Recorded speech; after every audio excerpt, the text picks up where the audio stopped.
at one of my favorite projects to date here in the South Hills of Pittsburgh, and it looks totally different. If you remember back a little bit, it used to be dark in this kitchen. There was a wall between the kitchen and dining. You can check out our other videos that go through the whole preview and what it looked like before. So be sure to check out those videos, subscribe and like it, and leave some comments because we always want to hear from you guys. So let's get into the details of what we did here. We took down the wall between the kitchen and the dining space, and now the space is open. There's an island with seating where the whole family could sit down for a meal, or they can sit at the table and they're still talking to each other. A couple of my favorite things in this space are the cabinets. Obviously, they're gorgeous. They're inset cabinets. There's white on the perimeter, and then there's a light taupe on the island.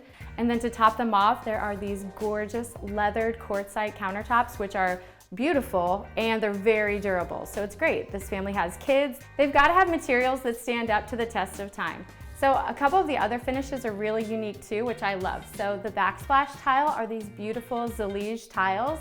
They are handmade. They're gorgeous. Each one of them is different. Like, there are different edges, there's waves, there's character in each one of the tiles.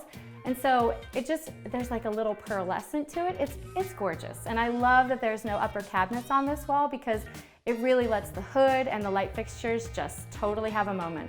And we provided so much storage on either side of the fridge. We have tons of storage in the island, and that's actually where they put their plates and bowls and glasses. So they didn't need upper cabinets necessarily, so we got it all in the island with some very organized storage solutions. And that really allows for the back wall with the tile to just feel very open, very spacious, and it really allows the hood to have its own special moment too. When we first started, this family had a pantry that was like 5 inches deep and the door didn't even close. So having some pantry storage was really important, and we were able to do that from floor to ceiling on either side of the fridge, but then it kind of left this weird corner that was like, we don't know what to do with. So we actually came up with building in a bookshelf that was very functional. So we added electrical, they can put their coffee pot in there. It makes a lot of sense for this family. And then they've got shelving above, which really helps them either with decoration or it could be useful storage too. Since there's no upper cabinets on this back wall, we had to add as much storage as possible. And one of the places we could do that was in the eating area with the banquette and the beautiful cabinets on either side. And if you'll notice, those cabinets are the same color as the island cabinets. They're not white. And we chose to do that because kids are sitting on the bench. There's gonna be feet dinging the bottom. So we felt like if we went with white, you could see every scuff mark. So we decided to go with the taupe just so it would hide as much as possible. And I think it looks beautiful. If you remember, at the beginning of this project, there used to be a bay window near the eating area.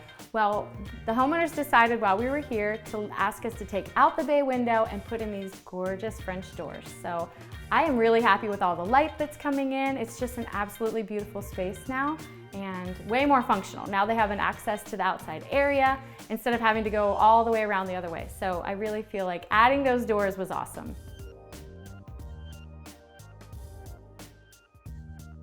I hope you've enjoyed watching this as much as we enjoyed working on this project. Stay tuned because we are going to be back with these homeowners doing a lot more work.